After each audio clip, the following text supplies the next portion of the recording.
Good morning aspirant, स्वागत है आपका फोकस ऑन एजुकेशन में। मैं एजुकेटर आप सब के लिए पॉलिटी का एक टॉपिक लेकर आई हूँ जिसमें कि हम इंडियन कॉन्स्टिट्यूशन के कुछ टॉपिक्स को पढ़ लिए हैं और अब आगे भी पढ़ेंगे।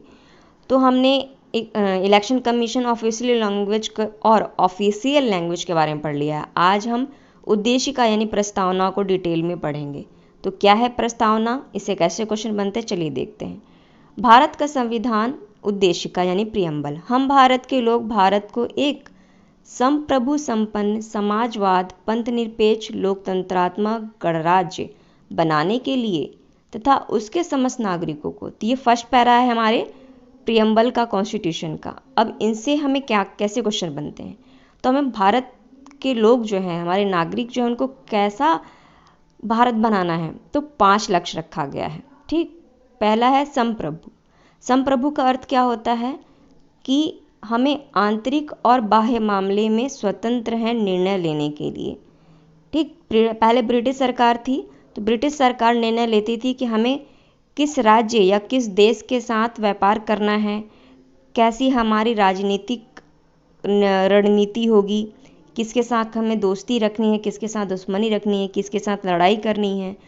पर अब हम आज़ाद हैं, तो हम खुद अधिकार रखते हैं अपने आंतरिक और बाह्य मामले का। तो यह है संप्रभु। दूसरा वर्ड देखिए, समाजवाद। समाजवाद का अर्थ क्या होता है कि इसको समझने से पहले हम पूंजीवाद समझ लें। ठीक है, पूंजीवाद आप कार्ल मार्क्स अगर पढ़े होगे, 3 टर्मों को पढ़ लिया होगा, आप जानते होंगे। पूंजीवाद में क्या होता है, किसी एक या दो व्यक्ति के हाथ में पूंजी रह जाती है, ठीक है, कैपिटल रह जाती है और वही ऊपर रहते हैं, बाकी लोग गरीब से गरीब होते जाते हैं। तो उनके बीच में जो अमीर और गरीबी की लाइन होती है वो बहुत लंबी होती है। और समाजवाद में जस्ट इसका उल्टा है, हमें समाजवादी राज्य बनाना है। तो ये जो थॉट है ये किसका था, ये नेहरू और हमारे गांधी जी का था कि एक समाजवादी देश बनाना है। ठीक, यानी गरीब और अमीर के बीच की जो खाई है उसको पाटना है, सबको बराबर समझना है। तीसरा शब्द देखिए, पंथ निरपेक्ष। पंथ निरपेक्ष, पंथ का होता है क्या अर्थ, ग्रुप ऑफ पीपल। ठीक है, यानी लोगों का समूह। जैसे हम धर्म को देखते हैं, इनका क्या होता है कि विचार को ही फॉलो करते हैं, किसी एक विचार को। तो और निरपेक्ष का मतलब होता है किसी एक को ना मानना। तो हमको भारत को कैसा बनाना है कि पंथ निरपेक्ष बनाना, किसी एक पर्टिकुलर विचार को नहीं फॉलो करना है। ये यहाँ पे सबको मानना है, सबका अपना विचार है, सबको अधिकार है किसी भी धर्म को माने, किसी कोई मतलब भारत का कोई अपना धर्म, एक धर्म तो भारत का नहीं होगा। हम ये नहीं कह सकते कि भारत इसी धर्म को मानता है, नहीं, सबको मानता है। ठीक है, चौथा टर्म देखिए, लोकतंत्रात्मक, यानी सिंपल शब्दों में कहें जनता का शासन। इब्राहिम लिंकन का तो डिफिनेशन आपने पढ़ा ही होगा, जनता का, जनता के लिए, जनता के द्वारा शासन। ठीक है, उसके बाद देखिए गणतंत्र।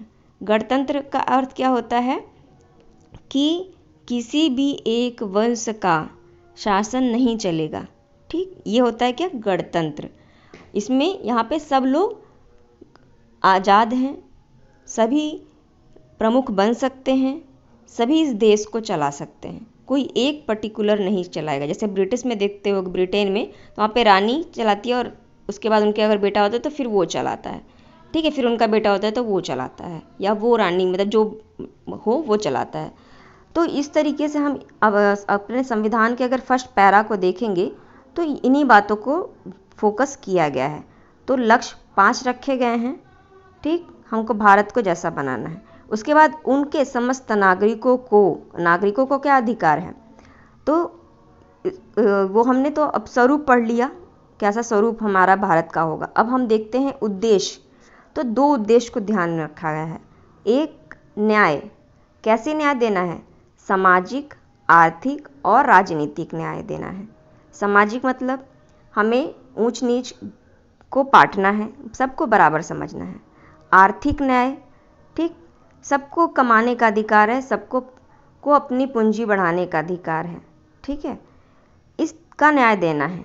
और राजनीतिक, कोई भी एक पर्टिकुलर व्यक्ति यहाँ पे राज नहीं करेगा, सब लोग राज कर सकते हैं, तो राजनीतिक न्याय है। तो आपसे क्वेश्चन पूछेगा क्या इसमें हमारे प्रियम्बल में धार्मिक न्याय की बात भी की गई है? तो नहीं, धार्मिक न्याय की बात नहीं की, सिर्फ 3 न्याय। तो 3 न्याय आप याद रखिएगा। उसके बाद देखिए स्वतंत्रता, 5 तरह की स्वतंत्रता की बात की गई है। क्या क्या? विचार की स्वतंत्रता, हमारा कैसा विचार होगा वो खुद का मेरा होना चाहिए, क्योंकि स्वतंत्रता का अर्थ क्या होता है? स्वतंत्रता का अर्थ होता है खुद का विकास करना। और हम अपना विकास कैसे करें? तो हम विचार हमारे कैसे होंगे वो हम डिसाइड कर देंगे। हमें अभिव्यक्ति की स्वतंत्रता है, यानी हम अपने विचार को व्यक्त कर सकते हैं। विश्वास, हम किस पर विश्वास करें, ठीक है। ज़रूरी नहीं कि अगर आप ये कहोगे आप किसी पर्टिकुलर चीज़ पर विश्वास करते तो हम भी उस पर विश्वास करें, ये बात नहीं है। फिर धर्म, हम किसी भी धर्म को माने, ये हमारे ऊपर है। उपासना, हम किसी भी की उपासना कर सकते हैं, हम चाहे आस्तिक बने चाहे नास्तिक बने, चाहे हम किसी भी देवता की पूजा करें या किसी भी देवी की पूजा करें, ठीक है, या फिर हम सूर्य की पूजा करें या फिर हम अपनी प्रकृति की पूजा करें, तो ये हम इस पे स्वतंत्रत्व हैं। ये 5 तरह की स्वतंत्रता की बात की गई है। और साथ ही साथ क्या बात किया गया? प्रतिष्ठा नहीं है तो प्रतिष्ठा, प्रतिष्ठा है हमारी, और अवसर है, सबको अवसर मिलेगा, यह बात की गई है प्राप्त करने के लिए। अब इन सबको प्राप्त करने के लिए हमें क्या कदम उठाने पड़ेंगे? ये तो उद्देश्य हो गया, ये ध्यान रखिएगा कैसे उद्देश्य की बात की गई है। अब इसको प्राप्त करने के लिए क्या करना है हमें? इसको प्राप्त करने के लिए तथा उन सब में व्यक्तियों की गरिमा और राष्ट्र की एकता और अखंडता सुनिश्चित करने वाली बंधुत्व को बढ़ाने के लिए दृढ़ संकल्प होकर, ठीक, अपनी इस संवैधानिक सभा में, इतना याद रखिए, इसको हम पहले हम डिस्कस कर लें इतने पॉइंट को। तो क्या है कि हमें क्या करना है? अब हमारा भी तो अधिकार, अगर हमें इतना हमारा संविधान दे रहा है तो हमें क्या करना है? हमें अपने राष्ट्र को एकता यानी यूनिटी में बांधना है, क्योंकि भारत में विविधताएं हैं, ठीक है, ये हम जानते हैं, और अखंडता सुनिश्चित करनी है, और अपने बंधुत्व को बढ़ाने, नहीं, बंधुत्व मतलब ब्रदरहुडनेस यानी भाईचारों को बढ़ाना है। तो और क्या है?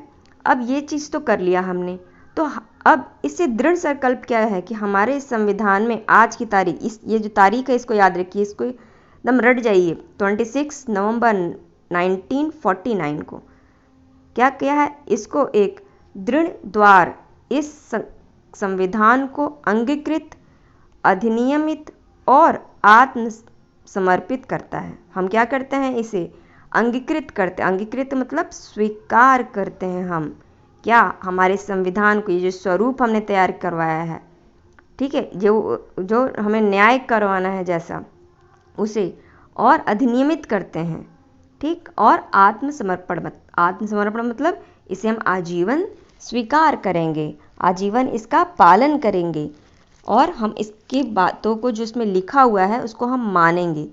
तो ये बात इसमें कही गई है, तो ये पॉइंट आप याद रखिएगा, ठीक है एस्पिरेंट। तो ये आपका संविधान कंप्लीट हो गया, और अब हम नेक्स्ट अपने वीडियो में जो इम्पोर्टेंट फैक्ट्स बच गए, ये तो क्वेश्चंस इससे बनते हैं, अब और क्या इम्पोर्टेंट है उसको भी हम अपने प्रीवियस वीडियो यानी इसी का नेक्स्ट पार्ट में डिस्कस करेंगे, जिससे कि हम क्वेश्चंस जो है बनाएं। आप प्रीवियस वीडियो ज़रूर देखिएगा, क्योंकि वो आपके एग्ज़ाम के लिए जितना ये इम्पॉर्टेंट है ये पार्ट, उतना सेकंड पार्ट भी इम्पॉर्टेंट रहेगा, क्योंकि उसमें हम फैक्ट्स को देखेंगे और कुछ क्वेश्चंस जो आए हुए हैं प्रीवियस उसको भी डिस्कस करेंगे। तो आई होप आपको ये वीडियो पसंद आया होगा। इसको लाइक कीजिए, कमेंट कीजिए, शेयर कीजिए, और इसको बढ़ाइए जितना आप बढ़ा सकते हैं। ग्रुप्स में, अपने फेसबुक पे, ट्विटर पे, इंस्टाग्राम पे, जैसे लोग इसको जानें, क्योंकि मैं चाहती हूँ कि नॉलेज सब तक पहुँचे, सिर्फ एक व्यक्ति पर्टिकुलर के साथ ना रह जाए, सभी के पास पहुँचे। आई होप स्टूडेंट आप ये सब बात समझ रहे होगे। थैंक यू आप मेरे वीडियो को देखने के लिए और इतना सपोर्ट करने के लिए। Thank you aspirant.